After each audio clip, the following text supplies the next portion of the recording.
للہ وکفا والصلاة والسلام علی عباده الذین اصطفى خصوصا علی افضلهم وخاتم النبیین محمد الامین وعلی آلہ وصحبہ اجمعین اما بعد فقد قال اللہ تبارک وتعالی کما ورد فی سورة الاحزاب اعوذ باللہ من الشیطان الرجیم بسم اللہ الرحمن الرحیم ما كان محمد ابا احد من رجالكم ولكن رسول الله وخاتم النبيين وكان الله بكل شيء عليما وقال تبارك وتعالى كما ورد في سورة التوبة وسورة الفتح وسورة الصف هو الذي ارسل رسوله بالهدى ودين الحق ليظهره على الدين كله وقال جل وعلا كما ورد في سورة سبأ وما ارسلناک الا کافۃ للناس بشیرا ونذیرا وقال جل وعلا كما ورد في سورة الانبیاء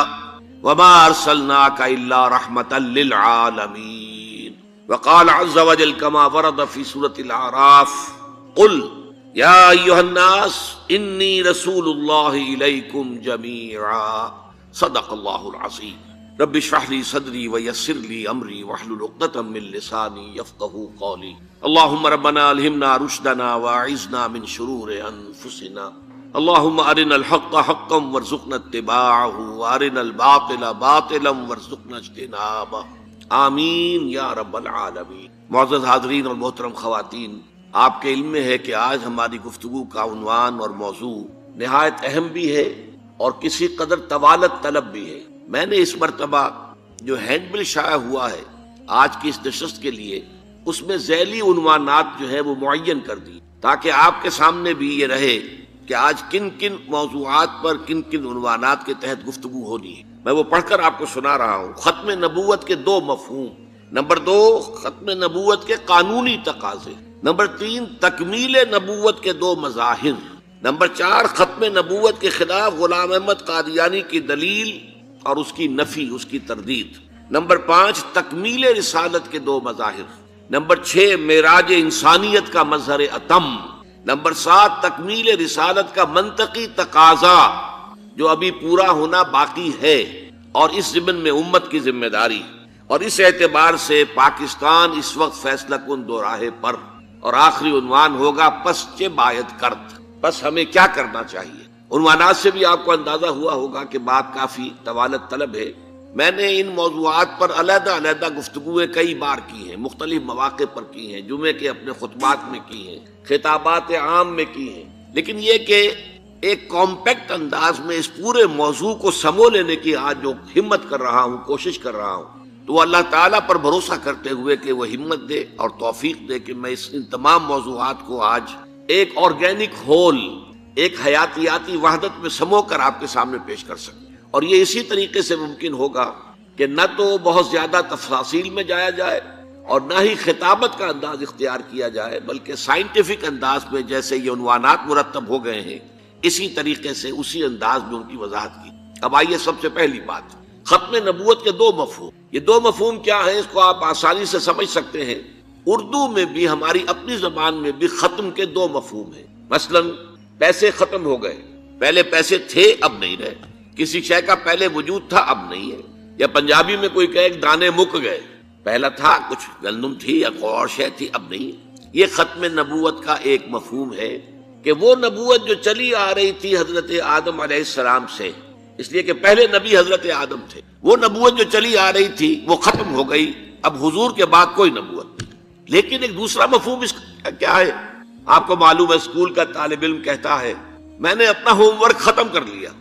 اب اس کے معنی کیا ہے؟ کامل کر لیا، مکمل کر لیا، پورا کر لیا، میں نے اپنا کام پورا کر لیا۔ ختم کا یہ دوسرا مفہوم ہے جس کی روح سے نبوت اور رسالت حضور پر کامل ہوئی۔ ذرا نوٹ کیجئے، پہلا مفہوم اپنی جگہ پر ایک واقعہ ہے، حقیقت ہے، لیکن اس میں فضیلت کی کوئی بنیاد نہیں ہے۔ ایک چیز چلی آ رہی تھی، آتے آتے ختم ہو گئی، چلیے واقعہ تو ہے، اس میں فضیلت کا کیا مفہوم ہوا؟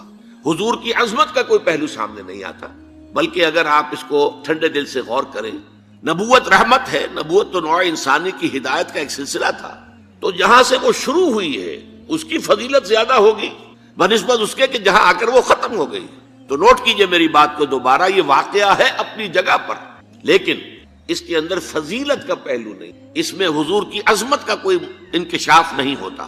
حضور کی فضیلت کا پہلو ہے تو اس میں ہے کہ نبوت آپ پر کامل ہو گئی، رسالت کی آپ پر تکمیل ہو گئی۔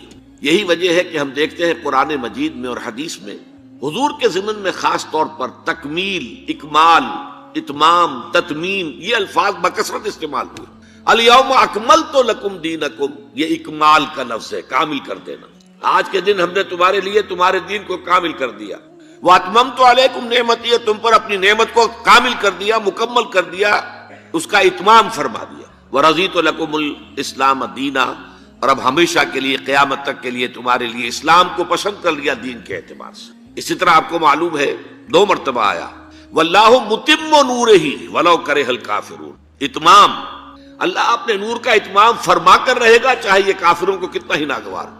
وَيَأْبَى اللَّهُ إِلَّا أَن يُتِمَّ نُورَهُ، اللہ کو ہرگز منظور نہیں مگر یہ کہ وہ اپنے نور کا اتمام فرما کر رہے گا، وَلَوْ كَرِهَ الْكَافِرُونَ، چاہے یہ کافروں کو کتنا ہی ناگوار ہو۔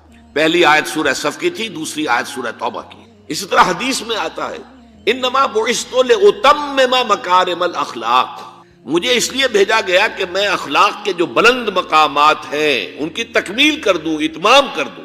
تو آپ دیکھ رہے ہیں اکمال اور تکمیل، اتمام اور تتمیم، یہ الفاظ کثرت کے ساتھ محمد الرسول اللہ صلی اللہ علیہ وسلم کی نبوت و رسالت اور آپ کی بعثت کے ضمن میں آ رہے ہیں۔ اس میں ہے اصل فضیلت، اس میں ہے آپ کی عظمت کا انکشاف۔ یوں سمجھیے کہ ایسا نہیں ہے کہ ایک فصیل تھی جس کی اونچائی برابر تھی اور چلی آ رہی تھی، ایک جگہ آ کے ختم ہو گئی۔ یہ ختم نبوت کا پہلا مفہوم ہے۔ دوسرا معاملہ کیا کہ ایک چیز تدریجاً ترقی کرتے کرتے کرتے کرتے کرتے کرتے اپنے نقطۂ عروج کو پہنچی اور ختم ہو گئی۔ ان دونوں میں زمین آسمان کا فرق ہے۔ جو پہلا مفہوم ہے اس کی قانونی اہمیت بہت زیادہ ہے، اس لیے کہ اس کا نتیجہ کیا نکلتا ہے؟ حضور کے بعد اگر کسی نے دعویٰ کیا نبوت کا تو وہ کذاب، دجال، جھوٹا، کافر، اور جس کسی نے بھی اس کی تصدیق کی، اس کو مان لیا، وہ بھی دائرہ اسلام سے خارج، مرتد۔ یہ قانونی اہمیت ہے، قانونی اہمیت۔ کوئی شخص مسلمان رہا یا نہیں رہا، یہ تو بڑا اہم مسئلہ ہے، قانونی مسئلہ ہے۔ اس کی بیوی کا اس سے نکاح جو ہے وہ ختم ہو گیا اگر اس نے کسی حضور کے بعد کسی نبی کی نبوت کا اقرار کر لیا یا خود اپنے نبی ہونے کا دعویٰ کیا، وہ پھر مرتد ہے، واجب القتل ہے۔ یہی وجہ ہے کہ ختم نبوت کے اس مفہوم پر علماء کرام نے بڑی تفصیل سے گفتگویں کی، تقاریر کی، خطبات دیے اور تصانیف کی۔ مولانا سید انور شاہ کاشمیری رحمۃ اللہ علیہ کی ایک کتاب جو ہے اس موضوع پر میرے نزدیک حرف آخر ہے، جس میں کوئی اضافہ نہیں ہو سکتا۔ دوسرا مفہوم چونکہ اس کی کوئی اہمیت قانونی نہیں تھی کہ حضور پر نبوت کی تکمیل ہوئی ہے، حضور پر رسالت کی تکمیل ہوئی ہے، قانونی اہمیت کوئی نہیں اس کی، لہذا اس پر کما حق توجہ نہیں ہوئی۔ اس پہلو کو در حقیقت نمایاں کرنا میری آج کی گفتگو کا اصل جو ہے وہ موضوع ہے، عنوان ہے۔ یہی وجہ ہے کہ آپ دیکھتے ہیں کہ علماء کرام کی تقاریر میں ختم نبوت پر جب بھی گفتگو ہوگی صرف ایک آیت قرآن مجید کی ہے جو پیش کی جاتی ہے، سورہ احزاب کی آیت ما کان محمد ابا احد من رجالکم ولکن رسول اللہ وخاتم النبیین، محمد صلی اللہ علیہ وسلم اے مسلمانوں تم میں سے کسی مرد کے باپ نہیں ہیں۔ زید ابن حارثہ کو اگر حضور نے منہ بولا بیٹا بنا لیا تھا تو منہ بولا بیٹا کوئی حقیقت نہیں رکھتا، ورنہ آپ کسی مرد کے والد نہیں ہیں۔ آپ کو اللہ نے بیٹے دیے بھی ابتدا میں، وہ فوراً فوت ہو گئے۔ آپ کے عمر کے آخری دور میں بھی حضرت ابراہیم کی ولادت ہوئی، حضرت ماریہ قبطیہ کے بطن سے، وہ بھی فوت ہو گئے بچپن میں۔ تو ما کان محمد ابا احد من رجالکم ولکن رسول اللہ وخاتم النبیین، وہ تو اللہ کے رسول ہیں اور نبیوں کی مہر ہیں، مہر لگ گئی، اب یہاں سے کوئی اور شے نہیں نکل سکتی، یہ بند ہو گیا راستہ، یہاں سے اب کسی اور نبوت کے اجرا کا سوال پیدا نہیں ہوتا۔ اور یہ آج کس کانٹیکسٹ میں آئی ہے؟ عرب میں ہمیشہ سے ایک رواج چلا آ رہا تھا اور یہ ان کے یوں سمجھیے تہذیب اور ثقافت کا ایک جزو لازم تھا، کسی کا اگر منہ بولا بیٹا ہے اور اس کا انتقال ہو گیا یا اس نے اپنی بیوی کو طلاق دے دی تو منہ بولے بیٹے کی مطلقہ بیوی یا بیوہ، اس سے وہ شخص جو ہے باپ، وہ کبھی نکاح نہیں کر سکتا، وہ حرام مطلق۔ شریعت میں یہ نہیں ہے، شریعت میں سلبی بیٹے کی بیوی جو ہے وہ حرام مطلق ہے، وہ بیوہ ہو جائے، وہ مطلقہ ہو جائے، باپ شادی نہیں کر سکتا، ناممکن، محرمات ابدیہ میں سے ہے۔ لیکن منہ بولے بیٹے کی کوئی حیثیت نہیں۔ اس رسم کو توڑنے کے لیے اگر خود حضور صلی اللہ علیہ وسلم اس پر عمل نہ کرتے تو کسی طرح بھی یہ صورت ختم نہیں ہو سکتی۔ یہی وجہ ہے کہ حضرت زینب سے جبکہ انہیں طلاق دے دی تھی، حضرت زید ابن حارثہ نے، اللہ تعالیٰ نے نکاح کر دیا حضرت زینب کا حضور کے ساتھ آسمان پر، زمین پر نکاح بعد میں ہوا ہے۔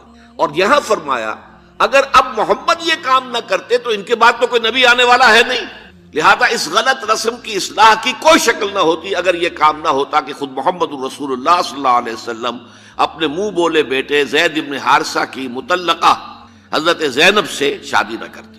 یہ اس معنی میں قانونی جو مفہوم ہے ختم نبوت کا، اس کے اعتبار سے ریلیونٹ آیت ہے، اس میں کوئی شک نہیں۔ لیکن میں نے جو دوسری آیتیں پڑھی ہیں وہ ختم نبوت کے دوسرے مفہوم کے اعتبار سے، فضیلت والا مفہوم، آپ کی عظمت والا مفہوم، آگ پر تکمیل ہوئی ہے رسالت کی اور نبوت کی، اس کے ضمن میں آیات پر تو گفتگو بعد میں ہوگی۔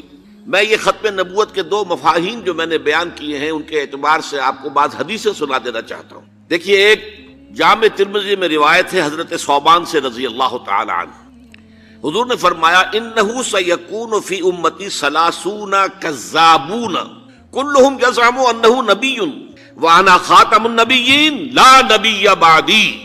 آپ نے فرمایا میری امت میں 30 افراد ایسے اٹھیں گے جو دجال ہوں گے، کذاب ہوں گے، جھوٹے ہوں گے، ان میں سے ہر شخص جو ہے یہ گمان کرتا ہوگا اپنے بارے میں کہ وہ نبی ہے، حالانکہ میں خاتم النبیین ہوں، اور خاتم النبیین کے معنی کیا؟ لا نبی بعدی، اب میرے بعد کوئی نبی نہیں ہو۔ اس قانونی مفہوم کو بہت ہی عمدگی کے ساتھ یہاں واضح کر دیا گیا کہ اب چاہے دجال اٹھیں گے، حضور کے اپنے زمانے میں اٹھ گئے تھے، پھر اس دور میں تو بڑی تیزی کے ساتھ، بڑی رفتار جو ہے تیز ہو گئی ہے، زمانہ آخری آ رہا ہے، وہ 30 کی تعداد اب جو ہے پوری ہونی ہے۔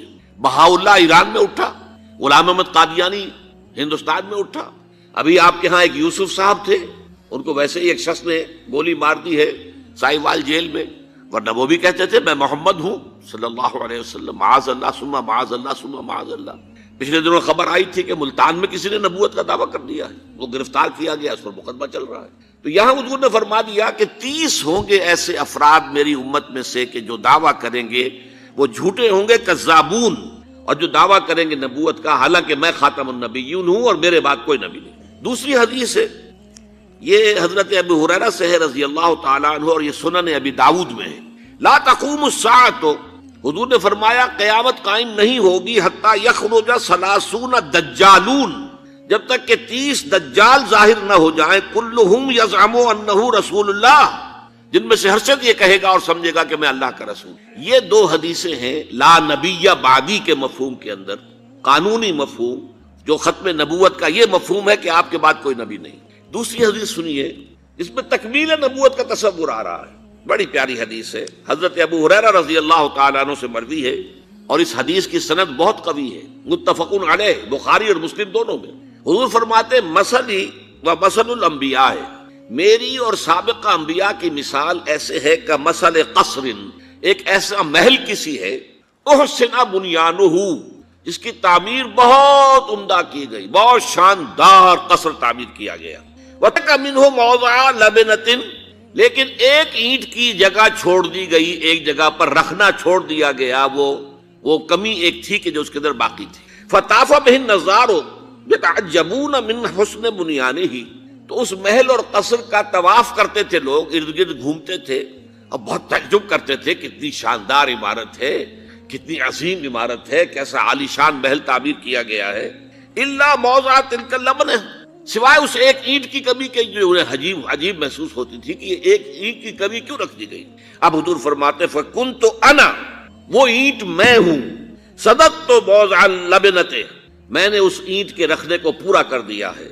ختم بی البنیان، میرے ذریعے سے قصر رسالت کی تکمیل ہو گئی ہے، وختم بی الرسل، اور میرے ذریعے سے مجھ پر رسالت کا اختتام ہو۔ اب یہاں محل اور محل میں ایک کمی اور اس کمی کا آپ کے ذریعے سے پورا ہو جانا، یہ ہے تکمیل نبوت و رسالت کا معاملہ۔ تو میں نے اپنا پہلا مضمون پورا کیا، ختم نبوت کے دو مفہوم۔ اب آئیے ختم نبوت کے قانونی تقاضے۔ ختم نبوت کا وہ پہلو کہ جو شخص بھی اب حضور کے بعد کوئی نبوت کا دعویٰ کرے گا یا کیا ہے، وہ دجال، کذاب، جھوٹا، کافر، مرتد، واجب القتل، یہ اس کا قانونی تقاضا ہے۔ بدقسمتی سے صورت کیا ہوئی، عالم اسلام میں اس سے پہلے جب بھی کسی نے یہ کام کیا، جب تک مسلمانوں کی حکومتیں تھیں، انہیں قتل کر دیا گیا۔ آپ کو معلوم ہے کہ حضور کے فوراً بعد جو کھڑے ہو گئے تھے مسیلمہ کذاب اور بڑے بڑے مدعیان نبوت، ان کے خلاف جہاد کیا گیا، ان کو قتل کیا گیا، تہ تیغ کیا گیا۔ بہاء اللہ ایران میں اٹھا تو وہاں چونکہ بہرحال مسلمانوں کی حکومت تھی، قتل کر دیا گیا۔ اب بھی کوئی بہائی ایران میں نہیں رہ سکتا، سب وہاں سے بھاگ چکے ہیں، کوئی نہیں رہ سکتا، کوئی وہاں آئے گا تو قتل کر دیا جائے گا۔ لیکن یہاں معاملہ یہ تھا کہ انگریز کی حکومت تھی، انگریز کی حکومت میں ہر شخص کو کھلی چھوٹ تھی۔ اکبر الہ آبادی رحمۃ اللہ علیہ نے بڑے خوبصورت الفاظ کے اندر وہ نقشہ کھینچا ہے، گورنمنٹ کی خیر یارو مناؤ، گلے میں جو آئیں وہ تانے اڑاؤ، کہاں ایسی آزادیاں تھی میسر، ان الحق کہو اور پھانسی نہ پاؤ۔ اگر اسلامی حکومت ہوتی، مسلمان حکومت ہوتی، چاہے اعلی معیاری اسلامی حکومت نہ بھی ہوتی، مسلمانوں کی حکومت ہوتی، تو جس نے ان الحق کہا منصور، وہ سولی چڑھا دیا گیا یا نہیں؟ جس نے نبوت کا دعویٰ کیا وہ قتل کر دیے گئے کہ نہیں؟ انگریز کی حکومت تھی۔ گورنمنٹ کی خیر یارو مناؤ، گلے میں جو آئیں وہ تانے اڑاؤ، خدائی کا دعویٰ کر دو، نبوت کا دعویٰ کر دو، رسالت کا دعویٰ کر دو، کوئی پوچھنے والا نہیں، کوئی پکڑنے والا نہیں، کسی دارو گیر کا کوئی اندیشہ ہی نہیں۔ کہاں ایسی آزادیاں تھی میسر، ان الحق کہو اور پھانسی نہ پاؤ۔ اسی زمانے میں ایک واقعہ یہ ہوا تھا، غلام احمد قادیانی نے ایک دعوتی خط لکھا کابل کے حکمران، اب میں بھول رہا ہوں کہ وہ امیر دوست محمد خان تھے یا امیر عبد الرحمان خان تھے، ان دونوں میں سے کسی کے سامنے وہ خط پہنچا۔ جیسے کہ حضور نے خطوط بھیجے تھے قیصر کو، کسریٰ کو، تو اس کو بھی شوق چرایا کہ میں بھی تو اب نبی ہوں، نبوت کا دعویٰ کر چکا ہوں، تو مجھے پڑوس کا ملک جو ہے افغانستان، وہاں کے بادشاہ کو دعوت دینی چاہیے کہ وہ مجھ پر ایمان لائے۔ جب وہ خط وہاں پہنچا ہے تو امیر کابل نے اسی خط پہ 2 الفاظ لکھ دیے اور واپس کر دیے۔ الفاظ کیا تھے؟ این جا بیا، یہاں آؤ ذرا اور یہاں آ کر تم دعویٰ کرو نبوت کا۔ یہ تم انگریز کی چھتری تلے بیٹھے ہوئے دعوے کر رہے ہو، انگریز کے سائے تلے جو ہے، اور انگریز جو ہے تمہیں سپورٹ کر رہا ہے، تم نے جہاد کو جو ہے ختم کر دیا، دین کے لیے حرام ہے اب دوستو قتال، حرمت ہے قتال۔ انگریز کو اور کیا چاہیے تھا؟ گلیڈسٹن نے، جبکہ وہ وزیر اعظم تھا برطانیہ کا، اس نے کہا تھا اپنی پارلیمنٹ میں قرآن کو لہرا کر، جب تک یہ کتاب دنیا میں موجود ہے امن قائم نہیں ہو سکتا۔ یہ تو جہاد اور قتال کی بات کرتی ہے، تو ان کو اور کیا چاہیے تھا کہ اگر کوئی اس قتال کو ختم کر دے، منسوخ کر دے، اور مسلمانوں میں سے جذبہ جہاد اور قتال فی سبیل اللہ کو نکال دے، تو اس سے بڑی اور کیا خدمت ہوگی؟ لیکن یہ کہ اگر تمہیں یہ دعوت دینی ہے تو ذرا یہاں آؤ، این جا بے آ، یہاں آ کے یہ دعوت دو مجھے، تاکہ تمہارے 14 طبق روشن ہو، تمہیں معلوم ہو کہ اس دعویٰ کرنے کا مطلب کیا ہے۔ لیکن ایک بات میں اب آپ سے عرض کر رہا ہوں، ہم پر اللہ کا بڑا کرم ہوا تھا، اس میں کوئی شک نہیں۔ اس ملک میں 1974 میں جو فیصلہ ہوا قادیانیوں کے غیر مسلم اقلیت قرار پانے کا، وہ واقعہ یہ ہے کہ بہت ہی مبارک فیصلہ تھا۔ اس کے لیے تحریک جو اٹھی وہ بھی بہت ہی عمدہ تھی، بہت پرامن تھی، بہت منظم تھی۔ مولانا سید محمد یوسف بن نوری رحمۃ اللہ علیہ اس کے قائد تھے، کوئی سیاسی لیڈر جو ہے اس میں نمایاں نہیں تھا، خالص دینی تحریک تھی۔ پھر اس وقت ہمارے ہاں حکمران ذوالفقار علی بھٹو، حالانکہ خالص سیکولر ذہن کا آدمی، اور قادیانیوں نے اسے سپورٹ کیا تھا 1970 کے الیکشن میں۔ قادیانی سمجھتے تھے وہ تو ہمارا اپنا آدمی ہے، لیکن اللہ تعالیٰ نے اس کے ہاتھوں لیکن بہترین طریقے سے، جس پر اعتراض کیا ہی نہیں جا سکتا، پارلیمنٹ کے ذریعے سے فیصلہ کرایا۔ کوئی آرڈیننس نہیں تھا، کوئی حکم جو ہے، فرمان جو ہے وہ ایشو نہیں ہوا تھا، پارلیمنٹ کے ذریعے سے۔ اور پارلیمنٹ کی ایک کمیٹی بنائی گئی جس میں کہ موقع دیا گیا کہ قادیانیوں کے سربراہ بھی آ جائیں، لاہوریوں کے سربراہ بھی آ جائیں۔ یہ دونوں سیکٹ جو ہیں قادیانیت کے، پہلے قادیانی تھے، اب وہ ربوائی ہیں، ربوے والے ہیں۔ لاہوری جیسے پہلے لاہوری تھے، آج بھی لاہوری ہیں۔ ان دونوں کے سرکردہ لوگوں نے آ کر وہاں پر اس کمیٹی کے سامنے پیش ہو کر بیانات دیے اور کہا، کھل کر کہا۔ ناصر احمد اس وقت جو ہے خلیفہ تھا ان کا، مرزا طاہر احمد کا غالباً بڑا بھائی مرزا ناصر احمد۔ انہوں نے کہا ہم نبی مانتے ہیں، غلام احمد قادیانی کو ہم نبی مانتے ہیں، ڈنکے کی چوٹ کا۔ لہذا اس کے بعد پارلیمنٹ نے فیصلہ کیا یہ غیر مسلم ہے، اور صحیح فیصلہ کیا۔